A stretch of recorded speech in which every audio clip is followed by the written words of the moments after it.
اللہم انی اسألک العافیت فی الدنیا والآخرہ، اللہم انی اسألک العفو والعافیت فی دینی و دنیای و اہلی و مالی، اللہم استر عوراتی آمن روعاتی، اللہم احفظنی من بین یدی ومن خلفی ومن یمینی وعن شمالی ومن فوقی واعوذ بعظمتک من اغتال من تحتی۔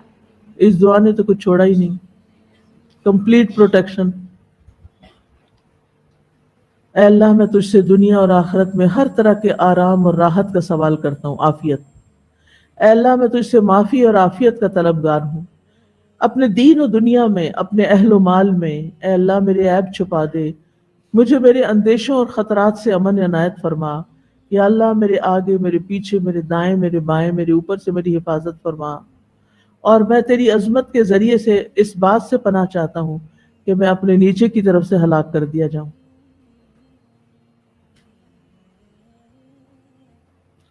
اور اکثریت کا حال کیا ہے؟ وَلَا تَجِدُ أَكْثَرَهُمْ شَاكِرِينَ۔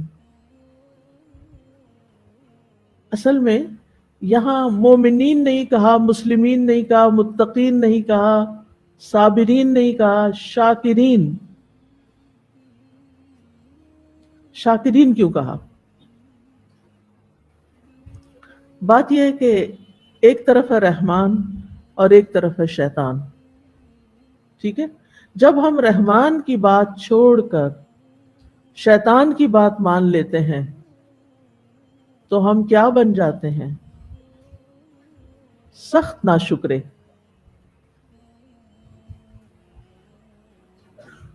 کیوں؟ سب کچھ ہمیں کس نے دیا ہے؟ رحمان نے دیا ہے، کھانے کو، پہننے کو، زندگی کی ہر نعمت۔ اور اس کے مقابلے میں رحمان کس کا دشمن ہے؟ شیطان کس کا دشمن ہے؟ رحمان کا۔ دیا ہمیں سب کچھ رحمان نے، اور ہم بات مان رہے ہیں اسی کے دشمن کی۔ وہ ابراہیم علیہ السلام نے اپنے والد سے کہا تھا نا، یا ابت لا تعبد الشیطان ان الشیطان کان للرحمن عصیا، کہ یا رب، اے ابا جان، آپ شیطان کی بات نہ مانیں، اس کی عبادت نہ کریں، کیونکہ شیطان رحمان کا نافرمان ہے۔ ٹھیک ہے؟ اب آپ دیکھیں، اس کو عام مثال سے بھی سمجھیں۔ مثلا آپ کے والدین آپ کو آپ کی ہر ضرورت پوری کر رہے ہیں، سبھی کچھ وہ دے رہے ہیں، اور آپ کے والدین کے کچھ دشمن بھی ہیں۔ امیجن کریں نا، کر لیا؟ اچھا، اب آپ کو والدین ایک بات سجھاتے ہیں اور جو ان کے حریف ہیں وہ کوئی اور بات کہتے ہیں، آپ کو کرنا کیا چاہیے؟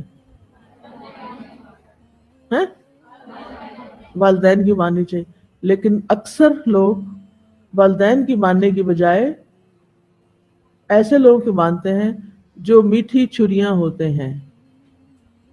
میٹھی چھریاں کیا ہوتے ہیں؟ جو ہوتے ظالم ہیں اندر سے، اور اوپر سے چکنی چپڑی باتیں کرتے ہیں، برائی کو مزین کر کے بتاتے ہیں، اور آپ ان کی بات مان جاتے ہیں۔ مثلا ایک لڑکی کو کوئی لڑکا پسند آ گیا، آج آپ کہیں گے کہ ہمارے پیچھے پڑ گئی، کبھی ہر وقت بچوں کی باتیں کرتی ہیں، آج لڑکیوں کی باتیں شروع ہو گئی۔ ایک لڑکی کو کوئی لڑکا پسند آ گیا ہے، انتہائی نکما لڑکا ہے، آوارہ لڑکا ہے، اور اس آوارگی میں اس نے کہیں آپ کو دیکھ لیا اور اب آپ کے پیچھے لگ گیا، اور اس کی میٹھی میٹھی باتوں سے آپ اس کے شیدائی ہو گئے۔ ٹھیک ہے؟ اب وہ آپ کے والدین کے پاس رشتہ لے کے آتا ہے، آپ کے والدین کہتے ہیں نہیں، یہ لڑکا اس قابل نہیں کہ جس کو ہم اپنی بیٹی دیں، اور وہ اس میں بالکل حق بجانب ہوتے ہیں۔ لیکن لڑکی کیا کہتی ہے؟ شادی کروں گی تو یہی کروں گی، ورنہ زہر کھا کے مر جاؤں گی۔ اب وہ کیا کر رہی ہے لڑکی؟ عقل کیا بتاتی ہے لڑکی کیا کر رہی ہے؟ وہ اپنے والدین کی بے حد شکر گزار ہے. ناشکر پن کی انتہا کہ جنہوں نے پالا بڑا کیا، کھلایا پلایا پڑھایا، ہر تکلیف اٹھائی، اور ابھی بھی خیر خواہی کر رہے ہیں، اور آپ کی عقل میں یہ بات ہی نہیں آ رہی کہ اس شیطان کی بات نہیں ماننی. وہ شیطان آپ کے والدین کا دشمن ہے، آپ کا بھی ہے، لیکن ابھی اس نے آپ کے لیے زندگی کو اتنا حسین بنا کے پیش کیا ہوا ہے اپنی باتوں سے کہ آپ کو کچھ سمجھ نہیں آ رہی کہ مجھے کدھر کو جانا ہے. اور کتنی ہی لڑکیاں ایسی ہیں جو اس قسم کے شکاریوں کے ہتھے چڑھ کے اپنے ماں باپ کو چھوڑ کے، اپنا گھر بار چھوڑ کے اور چلی جاتی ہیں. پھر انجام کیا ہوتا ہے پتہ ہے نا؟ پڑھا ہوا ہے نا، جانتے ہیں نا. کوئی نہ کوئی واقعہ آپ کے ذہن میں آ رہا ہوگا کہ ایسی لڑکیوں کا پھر انجام کیا ہوتا ہے. یہی حال ہے کہ اللہ رب العزت ہم سے بڑھ کر نہ کوئی ہمارے لیے رحمان ہے نہ رحیم ہے. کوئی بھی ہمارا خیر خواہ نہیں اللہ سے بڑھ کر. وہ جو کچھ ہمیں کہتا ہے وہ سراسر ہماری بھلائی کے لیے کہتا ہے، لیکن شیطان ہمیں کہتا ہے یہ اتنا مشکل کام ہے. یعنی وہ سارے فائدے کے کام ہمیں مشکل بنا بنا کے پیش کرتا ہے، اور دوسری طرف وہ چکنی چپڑی باتیں کر کے زخرف القول غرورا، دھوکہ دے کے کیا کرتا ہے؟ انسان کو پھسلاتا رہتا ہے تاکہ انسان اس کے ڈب پہ آ جائے اور برے کام کرے. اور جب انسان کر چکتا ہے تو پھر وہ کیا کہتا ہے؟ انا بری من، میں تو بری ذمہ ہوں، میں نے تو انی دعوتکم فاستجبتم لی فلا تلومونی ولوموا انفسکم، کہ میں نے تو تمہیں صرف دعوت دی تھی، یعنی برائی کی، تم نے میری دعوت میں لبیک کہہ دیا. تم اپنی مرضی سے گھر چھوڑ کے آئی تو لڑائیاں شروع ہوتی ہیں نا، جب نہ کھانے کو ہوتا ہے، نہ رہنے کو ہوتا ہے، نہ کچھ. وہ کبھی ادھر بھگائے پھرتا، کبھی ادھر چوری چاری کر کے جو چیزیں اکٹھی کی ہوتی ہیں وہ ختم ہو جاتی ہیں. پھر لڑائی شروع ہو جاتی ہے لڑکے لڑکی میں. پھر وہ ایک دوسرے کو بلیم کرنے لگتے ہیں. اب ماں باپ کہتے ہیں اس گھر کا دروازہ بند ہے، واپس نہیں آ سکتی. پھر اینڈ کہاں ہوتا ہے؟ خودکشی پہ یا دارالامان میں. نتیجہ کیا ہوتا ہے؟ نہ دین، نہ دنیا، نہ آخرت، کچھ بھی نہ بچا. تو شیطان بھی اسی طرح کی دشمنی کرتا ہے. قیامت کے دن کہے گا میں نے تو بس صرف تمہیں دعوت دی تھی کہ میری بات مان لو، تم نے خود ہی لبیک کہی. آج مجھے مت بلیم کرو، اپنے آپ کو کرو، کیوں آئے تھے؟ میں نے تو تمہیں نہیں کہا تھا. اس لیے بہت ضروری ہے کہ ہم شیطان کی چالوں کو سمجھیں، جس نے ہمارے باپ آدم سے دشمنی کی اور پھر ہم سے بھی دشمنی کر رہا ہے. اب یہ ہے کہ شیطان نے اتنے دعوے سے کیسے کہا وَلَا تَجِدُ أَكْثَرَهُمْ شَاكِرِينَ، کہ آپ ان کی اکثریت کو شکر گزار نہیں پائیں گے، یعنی اطاعت گزار نہیں پائیں گے. آپ کی نعمتوں پر حق، آپ کی دی ہوئی نعمتوں پر حق تو یہی بنتا ہے نا کہ اللہ تعالیٰ ہی کی اطاعت اور عبادت کی جائے، لیکن لوگ نہیں کریں گے. گویا وہ کیا کریں گے؟ نہ شکراپن کریں گے. محسن کو نہیں پہچانتے کہ اس نے جتنے بھی حکم دیے ہیں وہ کس لیے ہیں؟ فائدے کے ہیں، چاہے مشکل ہے چاہے آسان ہے. لیکن ہمیں سمجھ میں نہیں آتا. ہم سمجھتے ہیں کہ جو دنیا کہہ رہی ہے، جو لوگ کہہ رہے ہیں وہ زیادہ اچھا ہے ہمارے لیے، حالانکہ وہ اچھا نہیں ہے. اچھا، یہاں ایک اور سوال پیدا ہوتا ہے کہ شیطان کو یہ کیسے پتا چلا کہ انسانوں کی اکثریت شکر گزار نہیں ہوگی؟ اس کے بارے میں ایک قول ہے کہ اس نے ایسا گمان کے طور پہ کہا تھا اور اس کا گمان درست نکلا. اس کا صرف گمان تھا، خیال تھا کہ یہ انسان ایسے ہی کرے گا، میری باتوں میں آ جائے گا. اور وہ بڑا خوش تھا کہ میں جس طریقے سے اس کو بہکاؤں گا اور جس طرح چاروں طرف سے آؤں گا، اس کو چھوڑوں گا تھوڑی، اپنے ساتھ ہی لے کے جاؤں گا. تو قرآن مجید میں آتا ہے سورۃ سبا میں وَلَقَدْ صَدَّقَ عَلَيْهِمْ إِبْلِيسُ ظَنَّهُ فَاتَّبَعُوهُ إِلَّا فَرِيقًا مِّنَ الْمُؤْمِنِينَ وَمَا كَانَ لَهُ عَلَيْهِمْ مِّن سُلْطَانٍ إِلَّا لِنَعْلَمَ من یؤمن بالآخرۃ ممن هو منہا فی شک وربک علی کل شیء حفیظ. اور یقیناً ابلیس نے ان پر اپنا گمان سچ کر دکھایا، یعنی انسانوں کے بارے میں ابلیس کا گمان کیا ہوا؟ سچا ہو گیا. پس مومنوں کے ایک گروہ کے سوا سب نے اس کی پیروی کر لی اور اس کا ان پر کوئی زور نہیں تھا. اس سے پتہ چلتا ہے کہ شیطان کا ہم پر کوئی زور نہیں، مگر تاکہ ہم جان لیں کہ کون ان میں سے آخرت پر ایمان رکھتا ہے اور کون ہے جو اس کے بارے میں شک میں ہے، اور آپ کا رب ہر چیز پر خوب نگران ہے. تو اس سے ایک اور بات یہ پتہ چلتی ہے کہ اکثریت جو ہے، اکثریت شیطان کی پیروکار ہے. سورۃ یاسین میں آتا ہے وَلَقَدْ أَضَلَّ مِنْكُمْ جِبِلًّا كَثِيرًا أَفَلَمْ تَكُونُوا تَعْقِلُونَ. بلا شبہ یقیناً اس نے تم میں سے بہت سی مخلوق کو گمراہ کر دیا، تو کیا تم سمجھتے نہیں تھے؟ یعنی پچھلی قوموں پہ جو عذاب آئے وہ اسی لیے آئے کہ شیطان نے ان کو اپنا بنا لیا تھا.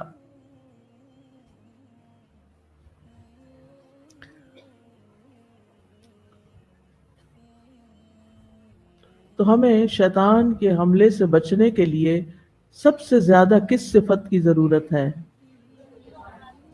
شکر گزار ہونے کی، نعمتوں کی قدر کرنے کی، نعمتوں کے لیے آنکھ کھولنے کی، نعمتیں دیکھنے کی، ان کا اقرار کرنے کی، احساس کرنے کی کہ کس نے دی ہیں. آپ سوچئے، اپنے آپ سے پوچھئے کہ جب مجھے کوئی نعمت ملتی ہے تو میں کیا کرتی ہوں؟ شکر ادا کرتی ہوں یا اس میں نقص نکالنے لگ جاتی ہوں یا پھر بھول ہی جاتی ہوں؟ میں اپنی نعمتوں پر کس حد تک شکر گزار ہوں؟ یعنی یہ مجھے جواب نہیں چاہیے، آپ کو خود اپنے سے پوچھنا چاہیے کہ جب کوئی نعمت آتی ہے تو میرا رویہ کیا ہوتا ہے؟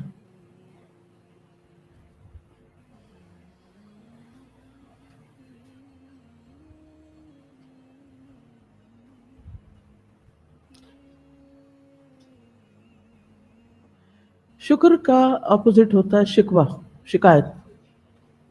شکایت.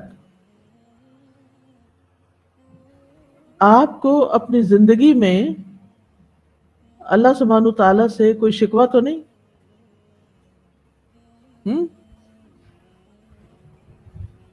کوئی شکوہ تو نہیں؟ واقعی آپ ہر چیز تقدیر پہ راضی ہیں، اپنی تقدیر پہ، اپنے حالات پہ؟ بڑے اچھے لوگ ہیں.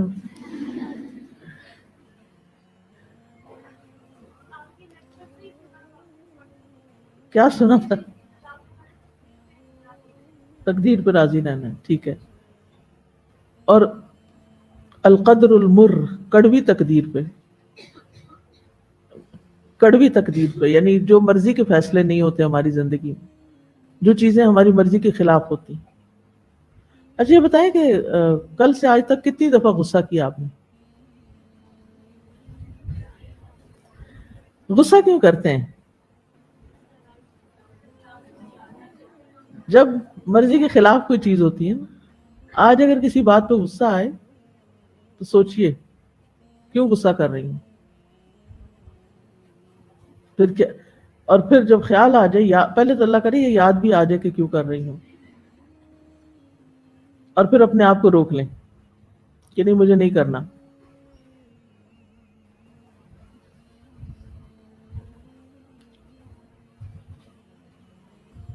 پھر ایک اور کام بھی کرتا ہے شیطان، گناہوں کو خوبصورت بنا کے پیش کرتا ہے، گناہوں کے کاموں کو.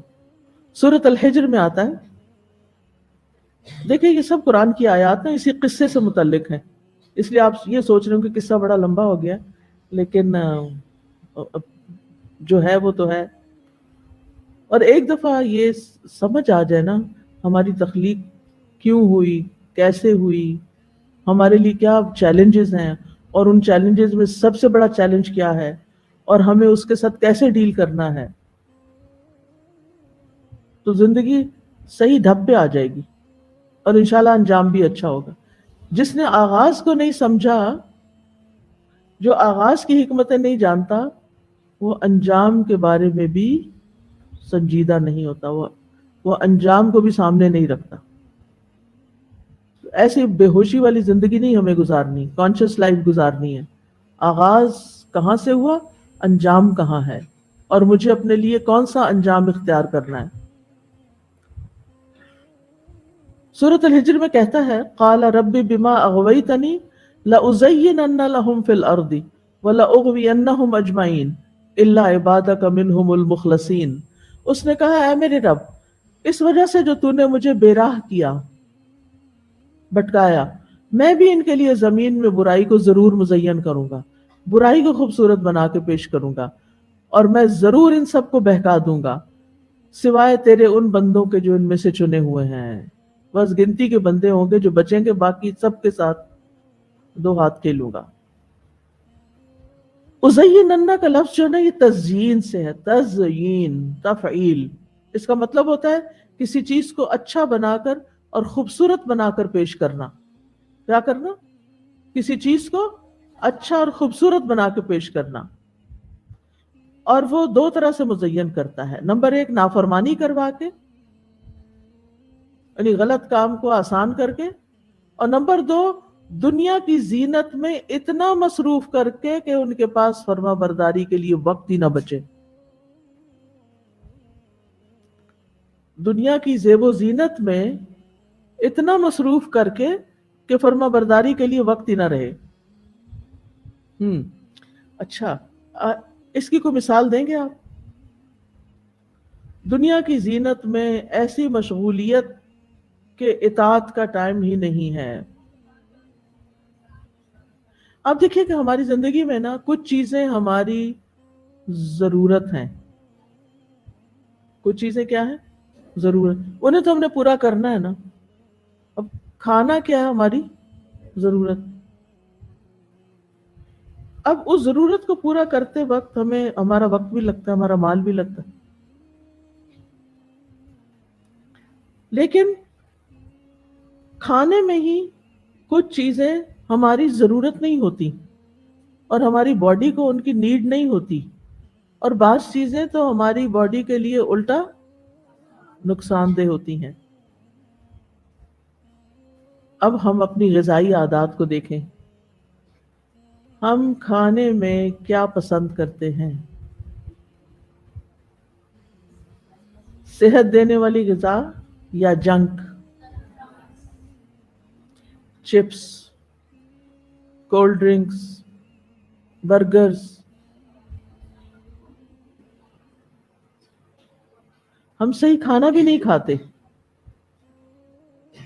ہم صحیح کھانا بھی نہیں کھاتے، ہم اپنی باڈیز کو ابیوز کرتے ہیں۔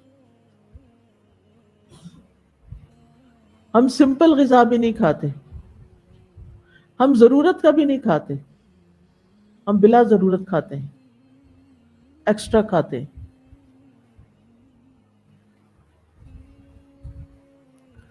اب آپ دیکھیے، کھانا تو ایک ضرورت ہے ہماری، لیکن ہم صرف ضرورت پوری کرنے کی حد تک نہیں رہتے، بلکہ اس سے آگے کیا ہے؟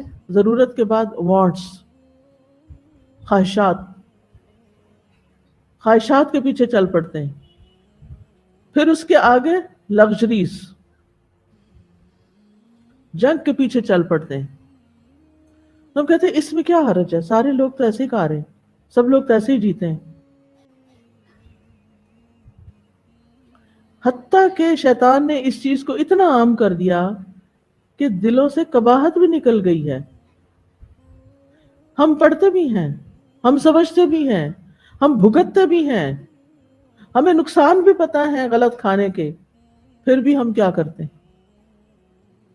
پھر بھی وہی کھاتے ہیں جو شیطان ہمیں کہتا ہے کہ کھاؤ۔ وہ ہمارے اندر یعنی خواہشات کا ایسا غلبہ کرتا ہے کہ اگر ایک ہی جگہ پر دو چیزیں رکھی ہوئی ہوں تو ہم وہ کھائیں گے جس میں ہمیں بس مزہ آئے، صحیح چیز نہیں کھائیں گے۔ یعنی وہ چیز جو ہماری دنیا کے لیے بھی نقصان دہ ہے، اور جب دنیا کے لیے ہے تو پھر آخرت کے لیے بھی ہو جاتی ہے، کیونکہ پھر ہماری نہ عبادت صحیح، ہمارے اندر سستی، ہمارے اندر کاہلی، ہمارے اندر پھر وہ عبادت کی لذت بھی نہیں رہتی۔ اب مثلا جس شخص نے قرآن حفظ کرنا ہے وہ چپس کھا کے کر سکتا ہے؟ یاد رہے گا اس کو؟ وہ صرف ٹافیاں اور سویٹس کھا کے چل سکتا ہے؟ نہیں۔ پھر ہم کہتے ہیں ہمارا حافظہ ٹھیک نہیں، پھر ہمیں کہتے ہیں ہمیں سمجھ نہیں آتا سبق، ہمیں یاد نہیں ہوتا، ہمیں بھول جاتا ہے، اور ہم بھول جاتے ہیں کہ اس کے پیچھے وجوہات کیا ہیں۔ شیطان نے آپ کو وہ حفظ کرنے سے تو نہیں روک سکا، وہ اس سے نہیں روک سکا آپ کو، آپ نے کسی نہ کسی طرح داخلہ لے ہی لیا، آپ نے کام شروع کر ہی دیا، تو کیا اب وہ یہاں پہ چھوڑ دے گا کہ آپ آرام سے کر لیں؟ پر ایسے ایسے رکاوٹیں ڈالے گا، ایسے ایسے طریقوں سے آئے گا کہ آپ کر کے بھی نہ کرنے والوں کی طرح ہوں۔ یہ تو ایک مثال ہے۔ اسی طرح پہننے اوڑھنے میں، شادی بیاہ میں، شادی ہماری شادیوں میں کیا وہ سب کچھ ضرورت کا ہوتا ہے جو ہم کر رہے ہوتے ہیں؟ اسی طرح ہماری سوشلائزنگ میں، ہماری باتوں میں، بعض اوقات میں لوگوں کی باتیں سنتی ہوں تو میں حیران ہوتی ہوں، یہ کیا بات کر رہے ہیں، یہ کیوں کر رہے ہیں، اس کے پیچھے کیا مقصد ہے، اس سے کسی کو کیا فائدہ ہوگا، یہ کیا ہو رہا ہے؟ یعنی انتہائی تکلیف دہ کنورسیشن ہوتی ہے بعض اوقات لوگوں کی، فضول باتوں پہ ہنس رہے ہوتے ہیں، فضول باتیں کر رہے ہوتے ہیں جن کا کوئی مقصد نہیں، اس میں کوئی فائدہ نہیں، نہ اپنا نہ دوسرے کا نہ کسی اور کا، عقل سے کام ہی نہیں لیتے، تو کس کے اعلی کار بنے ہوئے ہوتے ہیں؟ کیوں اپنی زندگی ضائع کرے؟ کون ہے پیچھے؟ شیطان۔ اگر اس کے مقابلے میں نبی صلی اللہ علیہ وسلم کی سنت کو سامنے رکھیں کہ آپ کی مجالس کیسے ہوتی تھی، یا آپ کی گفتگو کیسے ہوتی تھی، اور صحابہ کی گفتگو کیسے ہوتی تھی، تو آپ کہیں گے نہیں وہ تو پہلے تھے نا، وہ بہت سنجیدہ لوگ تھے اور بہت تقویٰ والے تھے، بھئی ہم تو گناہ گار لوگ ہیں، ہم تو ایسے نہیں ہیں۔ پھر آپ کس کے ساتھ رہنا چاہتے ہیں آخرت میں؟ کس کے پیچھے جانا چاہتے ہیں؟ کیا وہ ان کے ہاں ہنسی مذاق نہیں ہوتا تھا؟ ہوتا تھا، لیکن ہر وقت نہیں ہوتا تھا، ہر وقت ہنستے ہی نہیں رہتے تھے، ہر وقت باتیں ہی نہیں کرتے تھے۔ یعنی ہم اپنی دن بھر کی روٹین میں دیکھیں شیطان کا کتنا حصہ ہے، اور وہ کہاں کہاں سے آ رہا ہے۔ برائیوں کو مزین کرتا ہے، برائیوں کو مزیدار بنا دیتا ہے، خواہشات کو مزین کر دیتا ہے، دنیا میں اتنا مشغول کر دیتا ہے کہ دین کے لیے وقت نہیں رہتا۔ بہت سے لوگوں کو جب کہتے ہیں نا کہ آئیں کچھ کریں، کچھ پڑھ لیں، کچھ پڑھا دیں، کچھ وقت نکال دیں، وقت نہیں ہے۔ کن چیزوں میں وقت ہے؟ اگر وہ اپنا حساب لگائیں تو بہت سی ایسی چیزیں ہیں جو زندگی میں غیر ضروری شامل کی ہوئی ہیں، جن کی کوئی اہمیت نہیں ہے، جن کا کوئی فائدہ نہیں ہے۔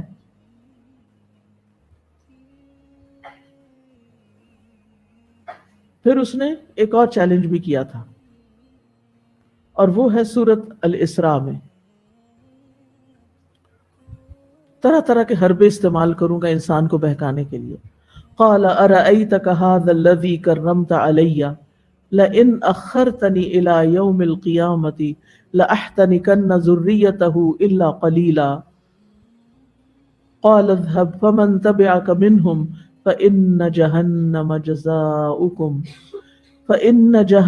جزاؤكم جزاء موفورا واستفزز من استطعت منهم بصوتك وأجلب عليهم بخيلك ورجلك وشاركهم في الأموال والأولاد وعدهم وما يعدهم الشيطان إلا غرورا إن عبادي ليس لك عليهم سلطان وكفى بربك وكيلا۔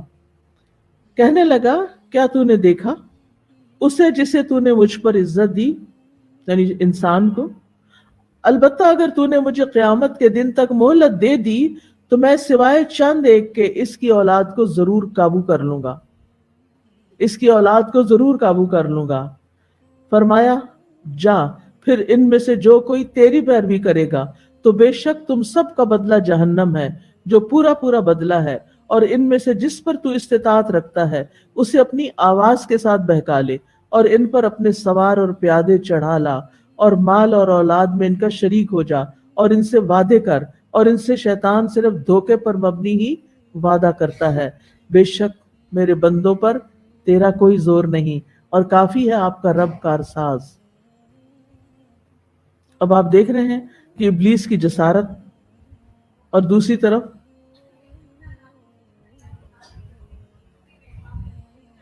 جی ہاں، اور دوسری طرف اللہ سبحانہ تعالیٰ کتنی بردباری سے اس کی باتیں سن رہے ہیں اور اس کو مہلت دے رہے ہیں۔ قال ارأیتک ھذا الذی کرمت علی، یعنی مجھے اس شخص کے بارے میں بتا جس کو تو نے مجھ پہ عزت دی، جس کو تو نے مجھے سجدہ کرنے کا حکم دیا، تو نے کیوں اس کو مجھ پہ عزت دی، کیوں اس کا اکرام مجھ سے بڑھا دیا، کیوں مجھ پہ فضیلت دی، حالانکہ میں تو بہتر ہوں۔ اب میں تو اس کو نہیں چھوڑنے والا، اس کی ساری اولاد کو پکڑوں گا۔ لئن اخرتنی الی یوم القیامہ، اس نے مہلت مانگی ہوئی تھی نا، اگر تو نے مجھے مہلت دے دی، مجھے اجازت مل گئی، تو کیا کروں گا؟ لأحتنکن ذریتہ، احتناق کہتے ہیں کسی چیز پہ غلبہ پا لینا، اس کو جڑ سے کاٹ دینا۔ میں اس کی اولاد کو پکڑ لوں گا، اس پہ غالب آ جاؤں گا۔ تحنیک کو دابہ کہتے ہیں، جانور کے تالو میں زور سے رسی کس دی جاتی ہے جس کی وجہ سے وہ مطیع ہو کے پیچھے چلا آتا ہے۔ آپ نے دیکھا ہوگا نا، جانوروں کے منہ میں رسی کے ساتھ ان کو باندھا ہوا ہوتا ہے، اور پھر ان کو پکڑ لیتے ہیں، ایک رسی ہلکی سی، وہ آرام سے پھر چلنا شروع کر دیتا ہے۔ اسی سے تحنیک، جو بچے کو گٹی نہیں دیتے، یعنی کہنے کا مطلب یہ تھا کہ میں اس کی اولاد کو، کس کی اولاد کو؟ انسان کی اولاد کو لگام کی طرح جبڑے میں رسی باندھ کے اپنے پیچھے چلاؤں گا، یعنی رسیاں باندھ کے اپنے ساتھ لے جاؤں گا، چھوڑوں گا نہیں۔ کتنی خطرناک بات ہے۔ ان پہ مسلط ہو جاؤں گا، ان کو گمراہ کروں گا، ان کو اغوا کر کے ہلاک کروں گا، سوائے چند لوگوں کے جو مخلص ہوں گے۔ تو جب یہ باتیں ابلیس کر چکا تو اللہ تعالیٰ نے اس سے کہا قال اذهب، فرمایا جاؤ، فمن تبعك منهم، ان میں سے جو جو تیری پیروی کریں گے، فإن جہنم جزاؤکم جزاء موفورا، تو پھر جہنم ہی اس کا پورا پورا بدلہ ہے۔ تو یہ آیت ان لوگوں کی سزا بیان کرتی ہے جو ابلیس کی پیروی کرتے ہیں، جس کی طرف وہ دعوت دیتا ہے۔ تو اللہ سبحانہ تعالیٰ نے اذهب کہہ کے کیا کیا؟ مہلت دے دی، جاؤ اپنا کام کرو، پھر تم آؤ گے میرے پاس تو بدلہ کیا ہوگا؟ جہنم۔ اچھا، یہاں کچھ اور الفاظ بھی ہیں جن کی طرف ذرا توجہ کرنی چاہیے۔ ایک ہے وستفزز، فزا سے فزن، اس کا مطلب ہوتا ہے ہلکا اور خفیف، یعنی جسے تو اپنی آواز سے ہلکا اور بے وقت بنا سکے اسے بنا لے۔ من استطاعت منہ، یعنی جس کو تو اپنی آواز کے ساتھ اکسانا چاہتا ہے، دھوکے میں ڈالنا چاہتا ہے، اس کو ڈال لے۔ اور صوت سے مراد آواز ہوتی ہے، یہاں کون سی آواز مراد ہے؟ شیطان کی آواز، ہر وہ آواز جو اللہ کی نافرمانی کی دعوت دے، یہ عمومی معنی ہے۔ اسی طرح گانا بجانا، بانسری، ڈھول، آلات موسیقی وغیرہ بھی اس میں شامل ہیں۔ اور اسی طرح بدکاری، فساد اور ہر برے کام کی دعوت، ہر برے کام کی دعوت، یہ شیطان کی آواز ہے، چاہے اونچی ہو چاہے وسپر کی شکل میں ہو۔ اب آپ کہہ رہے ہوں گے کہ یہ انہوں نے تو گانا بجانا اور موسیقی اور یہ سب کچھ بیچ میں ڈال دیا ہے۔ اس بارے میں ایک حدیث آتی ہے، عبد الرحمن بن عوف سے مروی ہے، وہ کہتے ہیں کہ رسول اللہ صلی اللہ علیہ وسلم نے مجھے رونے سے منع نہیں کیا۔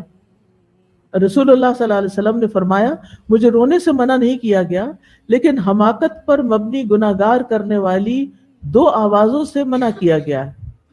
نمبر 1، کھیل کود کے وقت گیت کی آواز اور شیطان کے آلات موسیقی۔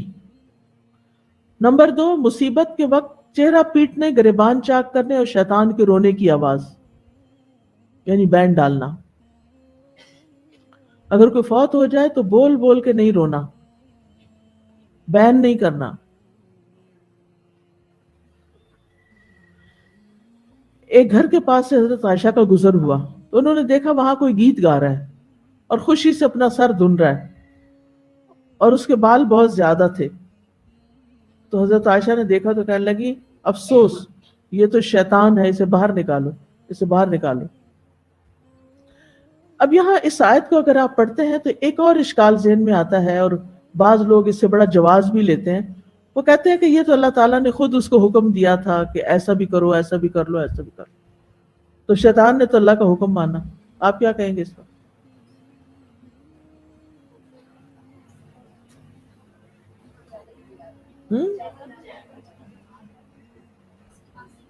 کیونکہ اس نے کہا تھا نا کہ اگر مجھے مہلت ملی تو میں یہ اور یہ اور یہ کروں گا. اب اس کی اسپیچ کا وہ حصہ یہاں نہیں آیا، تو اس کے جواب میں اللہ تعالیٰ نے کیا فرمایا؟ اچھا جاؤ کر لو، یہ بھی کر لو، یہ بھی کر لو، یہ بھی کر لو. یہ ایسا ہی ہے کیونکہ کوئی شخص آپ سے آ کے یہ کہہ سکتا ہے کہ یہ تو اللہ تعالیٰ خود کہہ رہے ہیں کہ تم جس کو اکسانا چاہتے ہو، دھوکے میں ڈالنا چاہتے ہو، اپنی آواز سے ڈال لو. تم ان کی یعنی بہت سے امر کے سیغے آئے نا یہاں. تو یہ ایسے ہی ہے جیسے اگر کوئی بچہ سیڑھی سے گر جائے تو ہم اسے کیا کہتے ہیں؟ اب آپ نے خود ہی جواب دیا، اور چڑھو. کیا آپ واقعی ڈو یو مین کہ اور چڑھو؟ دوبارہ چڑھا رہے ہیں اس کو؟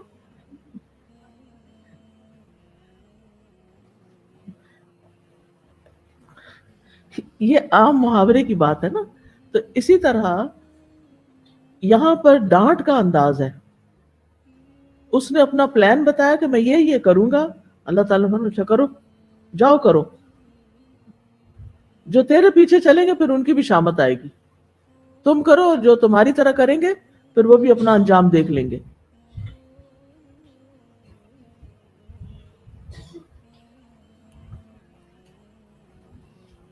ابھی یہاں پر آپ دیکھیں کہ لشکروں کے ذریعے بہکاؤ، فوجیں لے کے جاؤ. رجل جو ہے نا، یہ راجل کی جمع ہے. راجل پیدل چلنے والے کو کہتے ہیں، اور بخیل خیالہ سے ہے یعنی گھڑ سوار. رجل پیدل اور دوسرے گھڑ سوار. مراد ہے اس کے معاونین اور پیروکار. یعنی جو کچھ بھی تمہاری قدرت میں ہے ان پہ غلبہ پانے کے لیے اپنی چالوں سے جو کچھ تم ان کے خلاف چل سکتے ہو چل لو. پوری آزادی ہے تمہیں. یعنی گویا یہاں اللہ تعالیٰ نے اس کو اس کے سارے پلانز پر عمل کرنے کی پوری آزادی دے دی.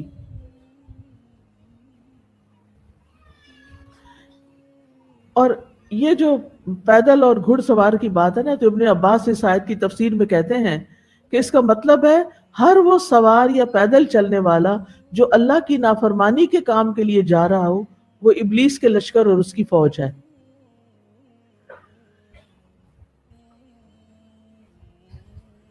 اسی طرح جب انسان اپنے گھر سے نکلتا ہے تو اس کے دروازے پہ 2 جھنڈے ہوتے ہیں. ایک جھنڈا فرشتے کے ہاتھ میں ہوتا ہے، دوسرا شیطان کے ہاتھ میں. اگر اللہ کی رضا کے لیے کوئی نکلے تو فرشتہ اپنا جھنڈا لے کے اس کے پیچھے چل پڑتا ہے، اور وہ گھر لوٹنے تک فرشتے کے جھنڈے تلے ہوتا ہے. اور اگر وہ اللہ کی ناراضگی کے کام کے لیے نکلتا ہے تو شیطان اپنا جھنڈا لے کے اس کے پیچھے چل پڑتا ہے، اور گھر آنے تک وہ شیطان کے جھنڈے تلے رہتا ہے. تو گھر سے نکلتے ہوئے بھی اپنے آپ سے پوچھا کریں کہ میں کیوں نکل رہی ہوں، کدھر جا رہی ہوں، کس مقصد سے جا رہی ہوں، کیا نیت ہے میری. پھر آپ دیکھیں شیطان کی مال میں شراکت سے کیا مراد ہے. کوئی بتائے گا آپ پہ سیدھے سے؟ شیطان کی مال میں بھی شراکت ہے. ہاں، اگر فضول خرچی کرنا. ان المبذرین کانوا اخوان الشیاطین وکان الشیطان لربہ کفورا. فضول خرچی نہ کرو، کیونکہ فضول خرچی کرنے والے شیطانوں کے بھائی ہیں، اور شیطان اپنے رب کا ناشکرا ہے، لہذا تم بھی ناشکرے ہوئے. پھر اولاد میں شراکت، یہ کیا ہوتی ہے؟ یعنی سب سے پہلے تو زنا کی دعوت دیتا ہے کہ حرام بچے پیدا ہوں. پھر بچوں کے حرام نام رکھواتا ہے جیسے عبد العزیٰ، عبد اللات وغیرہ. پھر یہ کہ ماں باپ بچوں کو